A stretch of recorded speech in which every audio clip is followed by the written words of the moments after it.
bunch. That's not exactly what we think of a typical American dream in today's society.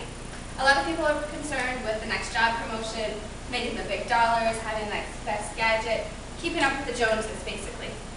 Well, with all this pressure and high-speed pace in work and in home life, you tend to get a lot of stress.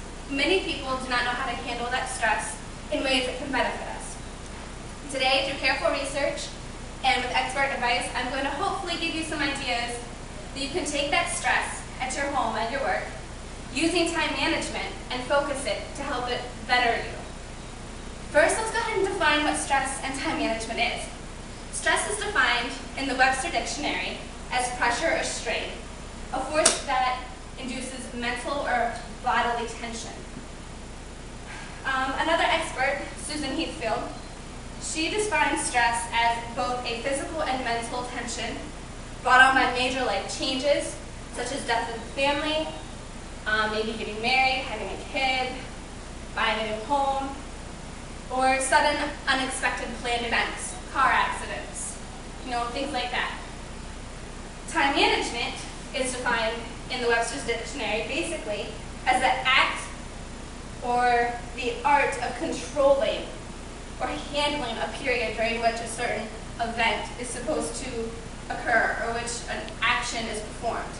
Another expert, Roger Constancy, he's an author, producer of Productivity and Time Thoughts, says that time management is a set of principles, practices, or skills, tools or systems that work together in order to help you get more value out of your time. So what exactly does stress do in the workforce, for instance?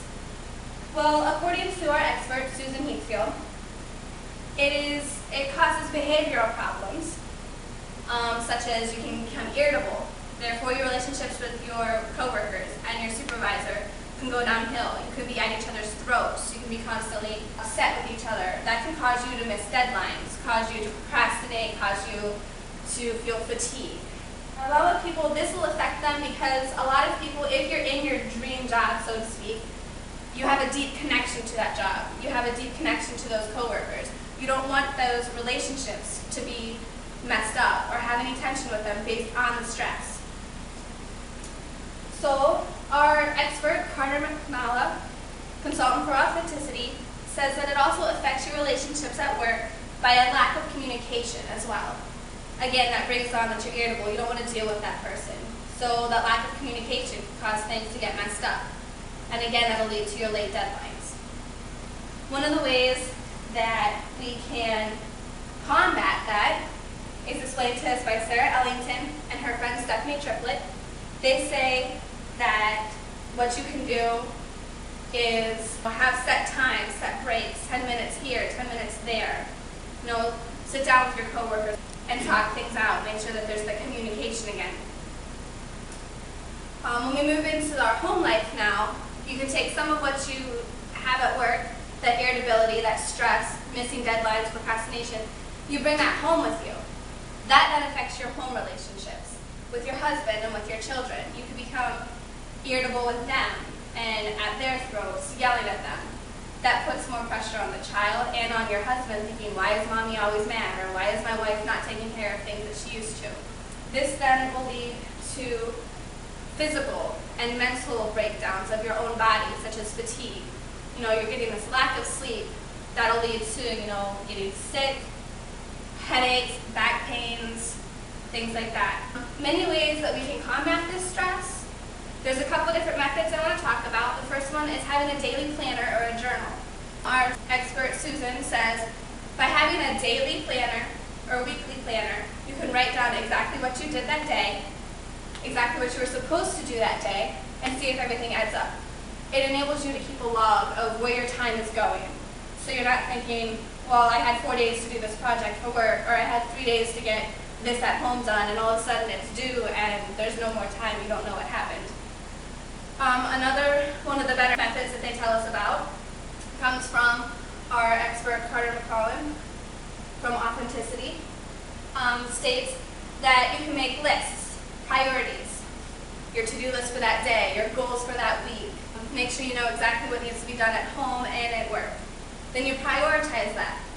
Now, he says that instead of just writing things down and prioritizing it, you need to then sit down and once you've done it, cross it off. That way you know things are getting done, things are getting taken care of. You're no longer stressing about it. You need to take those things and put them into your work and into your home life to be able to manage this stress, so you're not getting fatigued and you're not at each other's throats. In conclusion, I'd like to go ahead and go over again what we said stress in the work and stress in the home place was and what it can do to you. Stress in the workplace can cause you to be irritable and miss deadlines. Stress at home can cause you to be angry with your family, such as your children and your husbands, not wanting to deal with them when they need something done. It can cause mental and physical strains on your body. Lack of sleep and fatigue cause you to be sick, lower immune system. Again, let's go ahead and trace the methods that you can use.